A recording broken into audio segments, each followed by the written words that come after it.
Olá pessoal, estamos aqui com mais uma das nossas aulas. Nós vamos falar hoje sobre Lucas. Lucas, onde Jesus é o Filho do Homem. Como nos outros evangelhos, Lucas recebe o nome do seu escritor humano, tá? Que era Lucas. Lucas, um dos discípulos de Paulo, do apóstolo Paulo. Ele aparece muito pouco, nós não sabemos muito sobre a sua vida, mas nós sabemos que ele era um gentil, ele era um não-judeu, e escreveu não apenas o Evangelho de Lucas, mas também o livro de Atos, que parece muito uma continuação de Lucas, na verdade. E acredita-se que ele pretendia exatamente isso. Ele não fala sobre si nem no seu Evangelho, e tampouco no livro de Atos, mas nós temos muitos relatos históricos, que dizem que realmente era Lucas, que se tratava desse discípulo do apóstolo Paulo que aparece nas suas viagens missionárias. Pessoas como Eusébio de Cesareia e Jerônimo, pais da igreja, líderes importantes da igreja cristã após os apóstolos, eles identificam que realmente se tratava de Lucas, esse escritor, e que ele era de Antioquia, da igreja de Antioquia, e uma companhia frequente do apóstolo Paulo. O próprio apóstolo Paulo, em Colossenses, diz que Lucas ele era um médico, ele fala de Lucas como um médico. Então nós sabemos que Lucas era alguém culto, estudado, um acadêmico, alguém preparado, alguém que estudou, que teve bastante preparo acadêmico para poder se tornar um médico, entanto assim, e por isso alguém bastante culto, mais do que a maioria dos que escreveram os evangelhos e também as cartas do Novo Testamento. Portanto, a escrita dele é diferente. Nós vemos que Lucas ele direciona o seu evangelho para alguém chamado Teófilo, tanto o evangelho quanto o livro de Atos. Teófilo, que significa amigo de Deus, ou aquele que ama a Deus, também pode ser traduzido assim. Pode ser uma pessoa, um indivíduo, uma pessoa específica, alguém que realmente existiu, como também pode ser para os cristãos em geral, a quem Lucas chama de aqueles que amam a Deus ou que são amigos de Deus. Não se sabe ao certo, mas é muito provável que se tratava de uma pessoa específica a quem Lucas estava discipulando e pretendia que essa pessoa tivesse um conhecimento maior a respeito de Jesus e da igreja que ele deixou.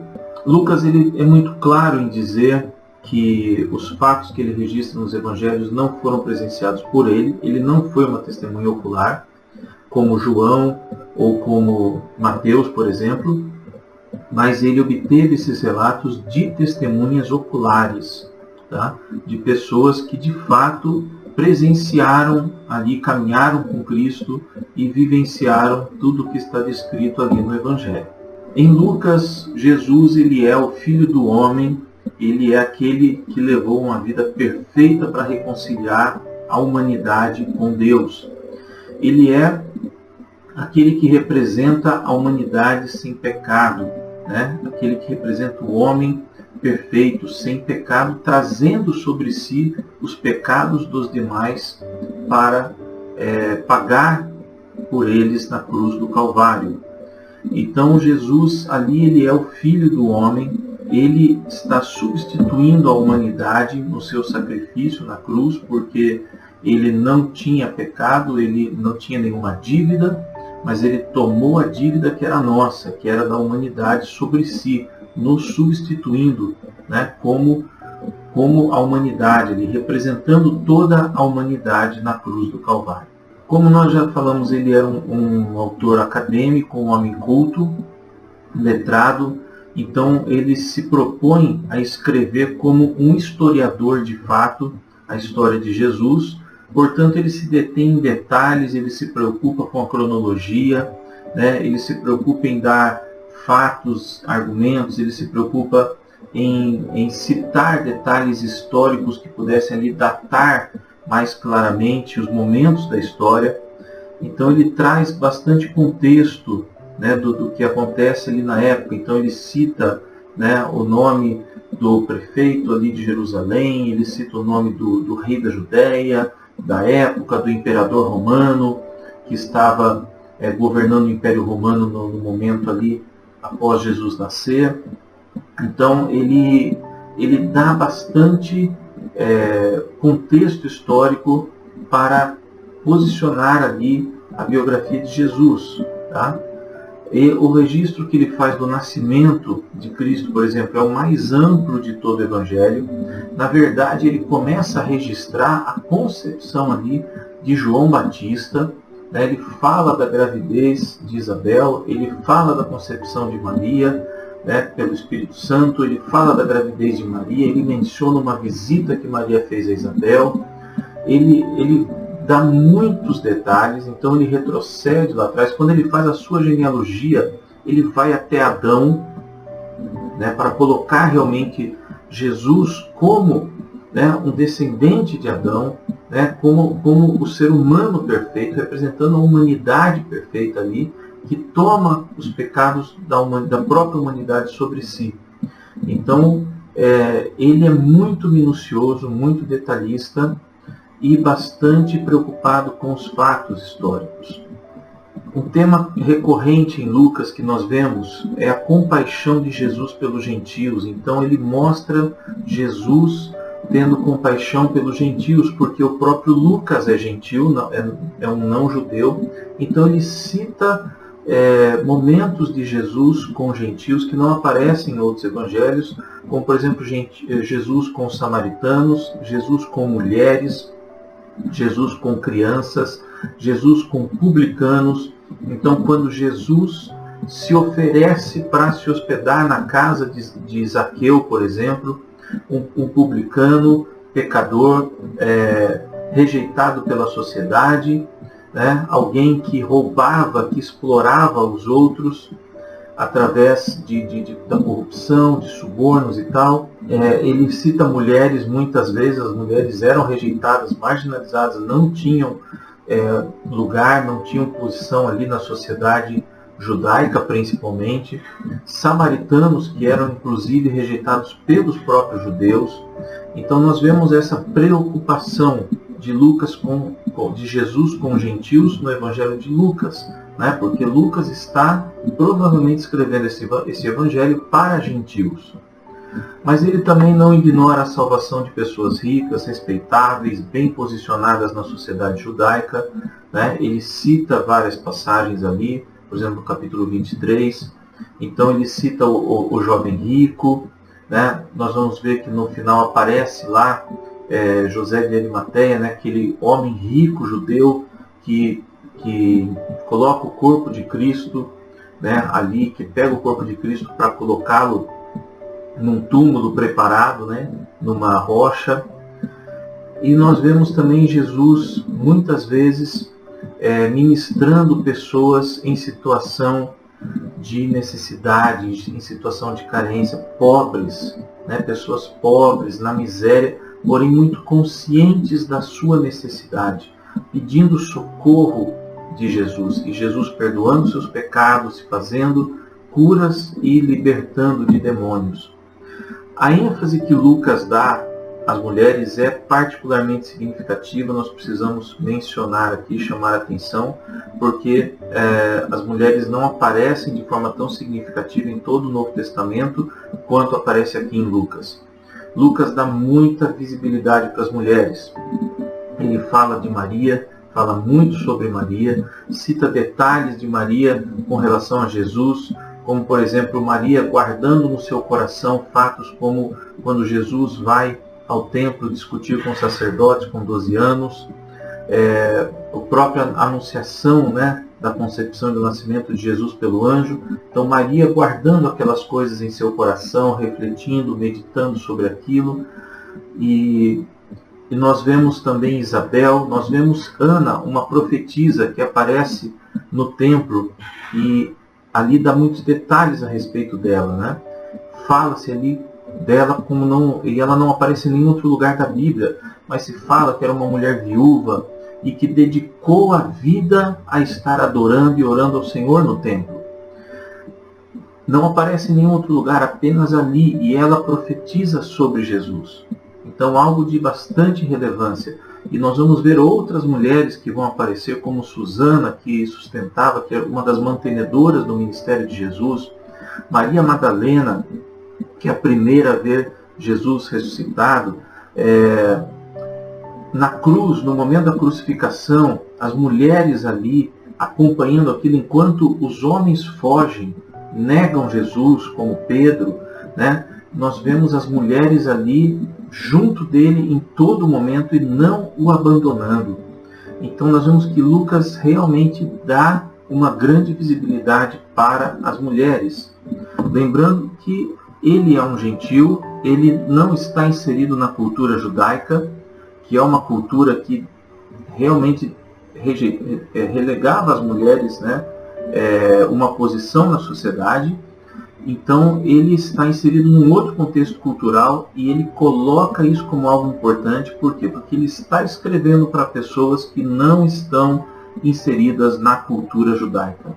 Alguns temas importantes que nós vemos aqui em Lucas é o perdão. Então Lucas trabalha muito a questão do perdão, tanto o perdão de Deus para com os pecadores, como o perdão entre as pessoas, com o próximo e quantas vezes for necessário. Então Lucas coloca sobre o perdão em muitos momentos, né? A questão de perdoar 70 vezes 7, né? Isso por dia, né? A questão do perdão do pai para com o filho pródigo, do perdão entre as pessoas.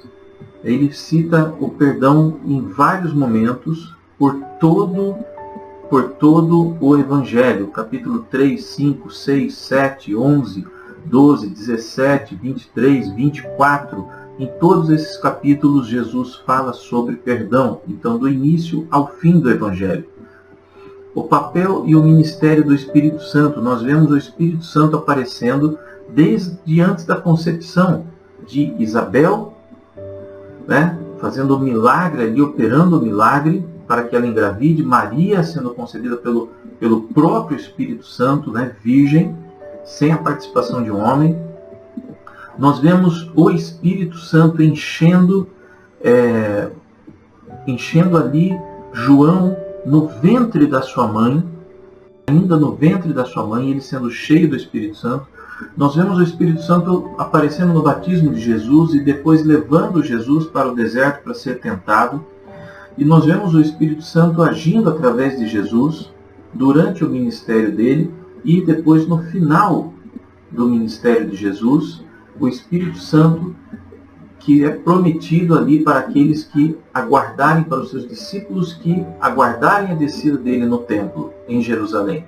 Então o Espírito Santo aparece durante todo o Evangelho de Lucas, desde antes do nascimento de Cristo, desde antes até mesmo do próprio nascimento de Cristo, né?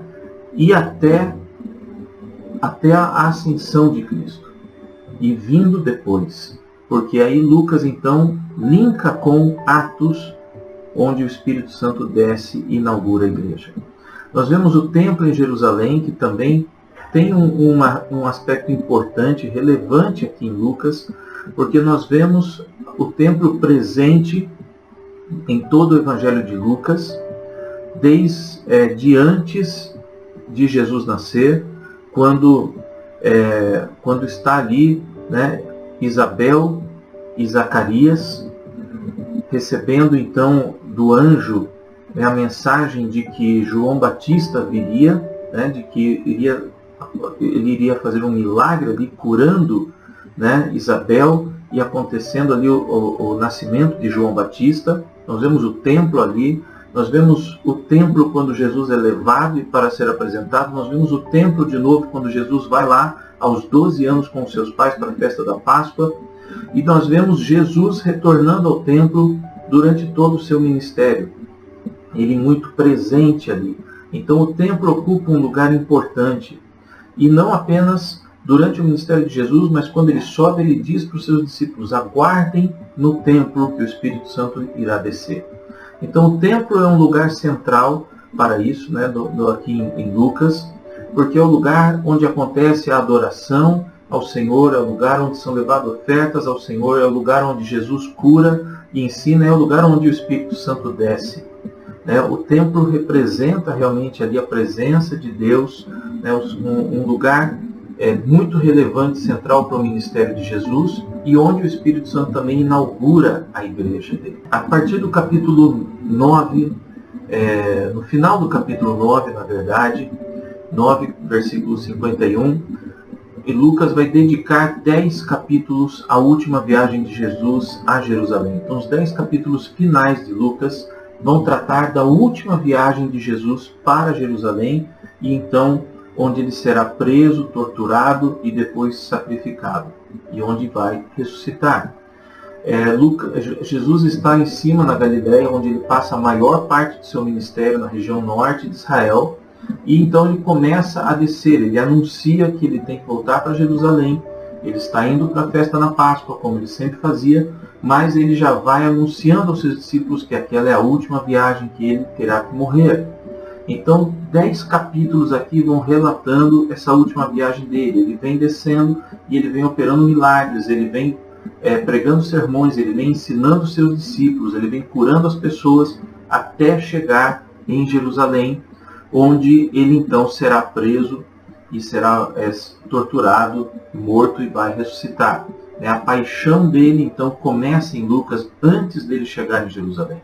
Ele começa com essa descida, ele começa narrando desde do início da sua viagem da Galileia para a Judéia. E isso é importante porque nós vemos que Lucas ele dá destaque, e o tema com todo dele, e o tema mais forte, é a paixão de Cristo. É o sofrimento de Cristo, é a perseguição que Cristo sofre, a rejeição que ele sofre da população, a rejeição que ele sofre dos líderes religiosos, dos políticos, dos governantes, das autoridades ali em Israel. Então Lucas tem esse como tema central, o sofrimento de Jesus, a paixão dele. E ele começa então essa jornada de Cristo para a sua paixão final muito antes, e vem gastando bastante tempo com isso, porque esse é o propósito para o qual Cristo veio à Terra: sofrer em nosso lugar, morrer em nosso lugar, levar os nossos pecados sobre ele, ser rejeitado, ser o sofredor. Em Lucas 9, 22, nós vemos Jesus dizendo: é necessário que o Filho do Homem sofra muitas coisas, seja rejeitado pelos anciãos, pelos principais sacerdotes, pelos escribas, seja morto e no terceiro dia ressuscite. Então ele declara qual é o principal, qual é o fundamento, o que é que ele veio fazer, qual é o principal propósito do ministério dele na Terra. E através disso ele vai salvar os pecadores, que é a sua missão principal. Porque o Filho do Homem veio buscar e salvar o perdido. Lucas 19, 10. A principal doutrina, então, que nós aprendemos aqui em Lucas é o temor dos homens na presença de Deus. Essa reação, uma das doutrinas, essa reação dos homens diante de Deus, quando confrontados com as obras de Jesus, quando confrontados com Jesus como Deus, como Filho do Homem, que veio como Deus para morrer no nosso lugar, como Deus e homem. Então, o temor que ele causa nas pessoas, o temor que se deve ter na presença de Deus. Nós vemos isso desde o início, quando Zacarias, quando Maria recebe a visitação do anjo, temor na presença do Senhor. Os mistérios da verdade divina são os deslumbramentos acerca dos mistérios das palavras e obras de Cristo. O perdão que é fundamental, nós já vimos como ele aparece em Lucas, Porque Cristo veio para perdoar os pecados e Ele ensina o homem a receber o perdão e a perdoar. E Ele deixa claro que se não perdoamos, não recebemos o perdão de Deus.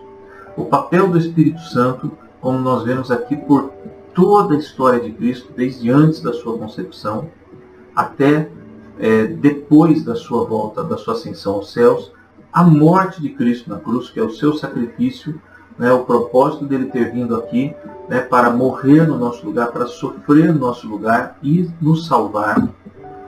E também vamos ver aqui o caráter de Deus. Nós vemos Deus como acessível, porque Ele nunca esteve tão acessível como em Cristo Jesus. A sua santidade, porque Ele é perfeito, Ele não tem pecado algum. A sua misericórdia, o seu poder, todos os milagres que Ele opera, o seu poder manifesto até sobre a natureza e sobre a morte. E a sabedoria dele nos seus ensinamentos, a fidelidade dele em cumprir as suas promessas. Algumas palavras-chave importantes aqui nós vamos destacar, e vamos juntando com as outras que vimos nos outros evangelhos. Batismo. O batismo no grego, baptizo, que significa mergulhar ou imergir.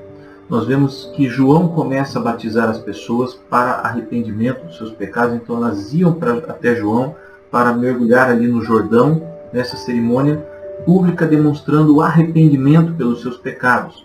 E ele batizando gentios que se convertiam ao judaísmo, porque Cristo ainda não havia se manifestado como o Messias. Então isso era uma prática até comum para os judeus, que começa a ser praticada ali no período intertestamentário, mas não é comum para os gentios, e é uma prática um pouco estranha para eles então.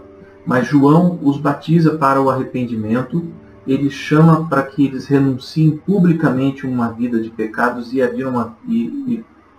e se convertam a uma vida de santidade em Deus, e também simboliza a preparação dessas pessoas para receber o Messias. É o preparo, porque João é aquele que vem preparar o caminho para o Messias. E ele prepara chamando as pessoas ao arrependimento, porque aquele que perdoa e aquele que salva está chegando, e já chegou ali no caso. Paulo, depois nós vamos ver, ele liga em Romanos o batismo à identificação dos crentes com Cristo. Ele faz essa relação do batismo como uma identificação com a morte e a ressurreição de Cristo, e a nossa morte para uma vida de pecados e um renascimento espiritual, nascendo de novo como novas criaturas em Cristo. Outra palavra interessante é a riqueza, dinheiro, que em grego é mamonas, que está relacionado a um deus grego Mamon, o deus das finanças, o deus que regia o dinheiro e as riquezas. Ele é um ídolo para os gregos e romanos, e Jesus coloca aqui também como um ídolo, as finanças, os bens materiais, tendo também esse lugar de idolatria no coração das pessoas. E ele deixa claro que é impossível servir a Ele, servir a Deus e servir também às riquezas e aos bens materiais. Ele questiona então aonde é que está o nosso coração, onde o nosso coração está colocado. Está colocado em Deus, nos céus ou nas riquezas materiais. Uma outra palavra interessante é paraíso, que aparece lá no final, quando Jesus diz para aquele ladrão que está sendo crucificado ao lado dele na cruz, que ele entende que Cristo é o Salvador e pede a Jesus por salvação, e ele diz que ainda naquele mesmo dia estaria com ele no paraíso. Paradeisos, no grego, que significa literalmente um jardim, um jardim, e no caso aqui, esse jardim seria um lugar perfeito, paradisíaco, um lugar perfeito e eterno para a vida após a morte. A Septuaginta emprega essa palavra em muitos lugares, como em Eclesiastes e em Cânticos, se referindo a paraíso ou a jardins. Mas no Éden ela é empregada como o Éden, como o jardim perfeito, aquele jardim perfeito criado por Deus, aquele paraíso criado por Deus, que é o Éden, onde Ele coloca a humanidade, onde tudo é bom e perfeito. Mais adiante ali, em Lucas também, no capítulo 16, esse paraíso é descrito como um lugar para os mortos, que é o lugar onde está lá o Lázaro e rico, no mesmo lugar, mas onde tem uma separação, um lugar de tormento e um lugar de descanso eterno e de paz. Então, o paraíso é um lugar, é uma outra dimensão aqui no contexto bíblico, é um lugar onde as pessoas vão passar a eternidade e é um lugar ali para os mortos de todas, tanto os mortos que estarão em tormento como os que estarão no descanso eterno. Mas em Apocalipse, nós vemos em Apocalipse 22 e em Apocalipse 2:7 que o paraíso se torna um lugar apenas para os salvos e um lugar para o descanso eterno, e um lugar onde estaremos com Deus eternamente. E o lugar dos mortos sem Cristo, então, é um outro local, diferente desse. Nós terminamos aqui, então, com o Evangelho de Lucas e até a nossa próxima aula, onde veremos o Evangelho de João. Deus abençoe e até a próxima, queridos.